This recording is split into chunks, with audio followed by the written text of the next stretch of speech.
Boa noite, todo mundo ao vivo aqui. Hoje é o episódio de número alguma coisa do Café com Sêmen, não tenho ideia. E o título é A Medicina e o Fracasso. O fracasso. Todo mundo tá me ouvindo bem? Me vendo bem? A música que tá tocando agora, para quem tá no podcast, é Seven Nation Army. Uma música que o meu filho adora ouvir. E ele balança os braços quando ouve, porque a música entusiasma mesmo. Tá me vendo bem? Zé Augusto falou que não perde uma live, obrigado. Laís deu uma boa noite. Eu tô sem óculos, não tô enxergando, mas tem um rostinho que é mostrando aflição, eu não sei exatamente. Vamos começar então, vou falar sobre a medicina e o fracasso, mas eu quero contar a história de Maria Callas. Quem conhece Maria Callas? Diga aí, diga aí. Maria Callas, quem conhece, quem não conhece? Se você conhece, diga eu conheço. Se você não conhece, diga eu não conheço. Boa noite, Helena. Boa noite. A Maria Callas, eu quero que vocês viajem no tempo até 1949. Imaginem uma atriz, uma cantora profissional, enfim, que interpretava um papel lá no circuito da ópera. Enfim, e ela não era famosa, ela não tinha estourado, ela tinha um determinado papel, e o maestro Túlio Serafim, de repente, com 6 dias de antecedência, pede que ela substitua a cantora principal de uma outra peça chamada Margherita Carosio. Então você imagina, Maria Callas, que era uma cantora, uma boa cantora de ópera, ela estava interpretando já 3 vezes por semana uma outra peça de Wagner chamada As Valquírias, 3 vezes por semana já, tudo ensaiado, fazendo aquilo ali. Não era uma cantora muito famosa, e a peça mais importante da época era interpretada pela Margherita Carosio, a grande estrela, mas ela adoece, e o Túlio Serafim pede para que Maria Callas, em 6 dias, ensaie e assuma o papel da atriz da cantora mais importante da época, né? E é óbvio que a Maria Callas estava totalmente convencida de que seria impossível dela fazer aquilo. Primeiro, porque faltavam 6 dias. Segundo, porque ela teria que mudar um pouco a forma de cantar, porque não era exatamente o terreno que ela estava acostumada, né? E ela se convenceu rapidamente que seria impossível, que ela não conseguiria e que ela iria fracassar, né? E aí ela, diante desse fracasso, ela responde ao maestro Túlio Serafim que ela não aceitaria, né? Como que ela iria aceitar fazer isso, né? Na frente de um monte de gente? Aí você imagina o que se passa na cabeça de uma pessoa dessa, né? Uma jovem atriz que já tem um papel ali 3 vezes por semana, que não é um papel famoso, mas é um papel, e de repente alguém chama para ela dar um passo para frente, assumindo a personagem principal de uma outra peça, com 6 dias para ensaiar e para cantar, não sei, num tom, eu não sei exatamente como é que se fala isso, mas diferente do dela, né? E a resposta, quando ela chegou ao Túlio Serafim, maestro, e falou: eu não consigo, né? Esse desafio é grande demais para mim. A resposta foi: eu garanto que você vai conseguir, tá? Túlio Serafim, um maestro, um cara experiente, um cara mais velho, ele falou: eu garanto que você vai conseguir. E aí a gente tem que meditar agora sobre fracasso. Primeiro, no ponto de vista de Túlio Serafim, né? Um maestro, um cara que tem uma história na música, um cara que não é um aventureiro, ele chega e substitui a atriz principal por uma outra, e ele fala que garante que vai conseguir, né? É muito pouco provável que esse cara tenha falado isso de forma leviana, né? Que ele tenha chegado, ele poderia ter cancelado a peça, enfim, mas ele chega e fala para ela que ela vai conseguir, né? Ele deve ter expertise suficiente para isso, ele deve ter experiência suficiente para isso. Ele fala para ela que ela vai conseguir, tá? E ela acerta de que não conseguiria, né? Mas ela resolve aceitar depois de que o maestro Serafim falou que ela iria conseguir. Ou seja, houve ali um contraponto dele, do mestre, do maestro, dizendo que ela vai conseguir. Ou seja, um homem sincero, um homem honesto, um homem experiente, ele tem mais certeza do que a própria Maria Callas de que ela era capaz de fazer aquilo, porque ela, na verdade, não tinha, né, certeza. Então, ela aceita, né?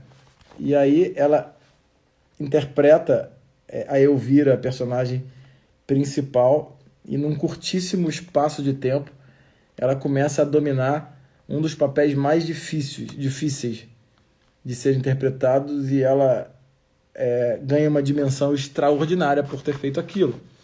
Inclusive, a forma que ela interpreta, o talento dela, desabrocha a ponto dela verdadeiramente mudar a maneira de se interpretar personagens e óperas, né?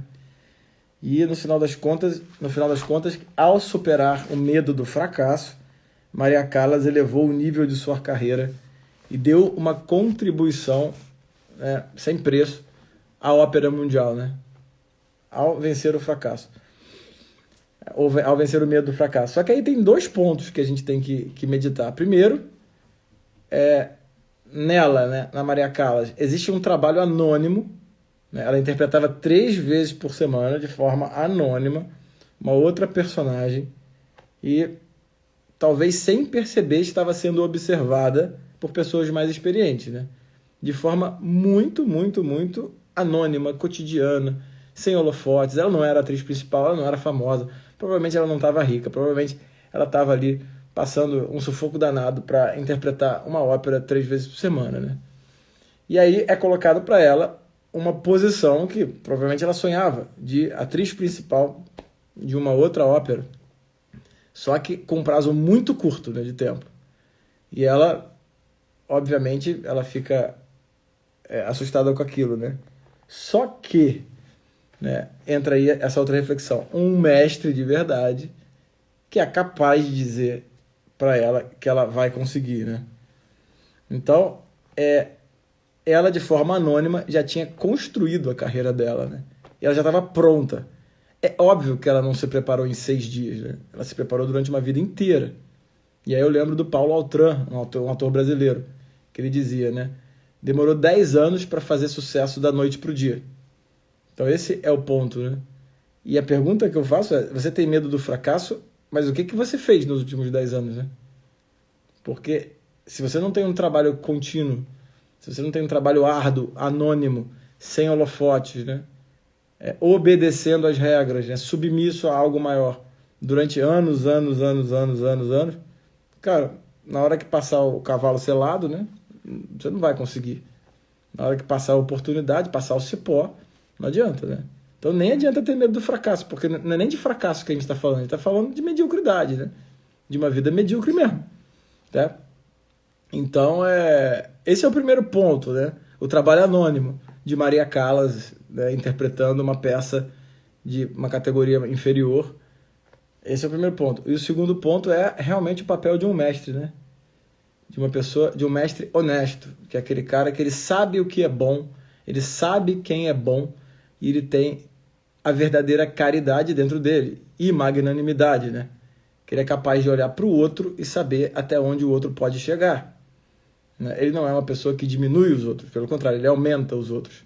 Então, Túlio Serafim, quando ele chega para Maria Callas e fala, você vai conseguir, o que ele está falando é que você já está pronta, né? Olha, você já está pronta.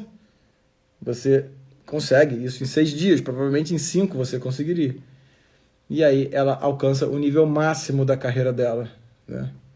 Ou seja, do que você precisa para vencer o medo do fracasso? Você precisa, primeiro, cara, de um trabalho contínuo, anônimo, né, silencioso, longe dos holofotes, submisso ao que você escolheu. Primeiro ponto, inegociável. E segundo, tem que ter um mestre, que esse mestre vai dizer para você o que você consegue e o que você não consegue. Tá? Não fica achando que você vai espontaneamente saber o que você consegue e o que você não consegue na primeira fase da sua vida profissional. Então, um médico recém-formado, ele não sabe do que ele é capaz. Então, um médico inexperiente, ele não sabe do que ele é capaz, como Maria Callas. Aliás, se ele for bom como ela, ele vai achar que ele não é capaz. É óbvio, né? Medicina é um negócio muito grande. Mas um médico que está preparado, que ficou nos últimos 10 anos ali estudando e trabalhando, né? Se ele encontra um mestre de verdade, esse mestre com certeza vai alçá-lo a um nível muito maior. E essa é a reflexão sobre fracasso que eu queria trazer hoje para vocês. E se alguém tiver alguma pergunta, eu respondo. Mas tem que ser rápido, eu não sei como é que está o delay desse negócio. E esse áudio vai para o podcast também. Eu peço que vocês compartilhem o meu podcast Café com Sêmio. O Café com Sêmio está no Amazon Music. O Café com Sêmio está no Spotify. O Café com Sêmio está no Deezer. O Café com Sêmio está em tudo que é lugar. E é desse jeito, né? É falando aí para a câmera, gravando áudio. Eu tiro o áudio disso aqui, boto uma música antes e fica do jeito que vocês conhecem. E é isso, divulguem. A gente já tá com... A gente não, né? Eu, né? Então não tem mais ninguém. A minha equipe sou eu. Eu tô no Café com Sêmio com mais de 6 mil seguidores, eu acho. Já cheguei a mais de 110 mil cliques. E aí, pessoas de todos os lugares me mandam mensagem por causa do Café com Sêmio, né? Isso é muito legal. Saber que pessoas aí do Brasil todo escutam. Até de fora do Brasil, né? Alguma pergunta, algum comentário? Já que não tem, boa noite para todos e até o próximo Café com Sêmio, ou até a próxima postagem, ou até o próximo banho do porco, porque eu sei que vocês gostam mesmo do banho no porco. Valeu, galera. Até.